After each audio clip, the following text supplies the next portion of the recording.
പശ്ചിമബംഗാൾ സ്ഥിതികൾ മാറിമറിയുന്നു. രാഷ്ട്രീയ സംഘർഷങ്ങളുടെ വേദിയായ പശ്ചിമബംഗാൾ ഒരു ഇടക്കാലത്തിന് ശേഷം വീണ്ടും ഒരു സംഘർഷ ഭൂമിയായി മാറുന്നു. അതിനിടയിൽ ഒരു വലിയ നീക്കം, ഒരു വമ്പൻ നീക്കം തന്നെ നടന്നു എന്ന് നമുക്ക് പറയേണ്ടി വരും.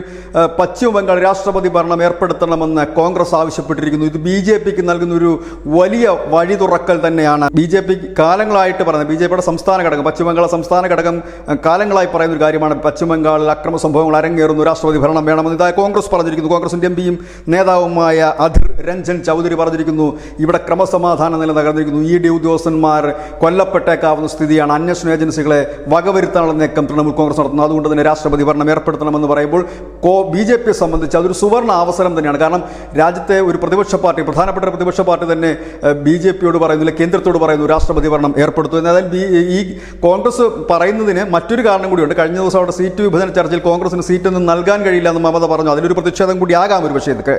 ഏതായാലും കഴിഞ്ഞ ദിവസം ഷാജഹാൻ, ഷെയ്ഖ്, ശങ്കർ ആദിത്യ എന്നിവരുടെ വീടുകൾ റെയ്ഡ് ചെയ്യാൻ പോയ ED ഉദ്യോഗസ്ഥന്മാർക്ക് നേരെയാണ് ആക്രമണമുണ്ടായി. ഇതിൽ ശങ്കർ ആദിത്യ ഇന്ന് പുലർച്ചെ ED അറസ്റ്റ് ചെയ്യുകയും ചെയ്തു. News desk news India Malayalam.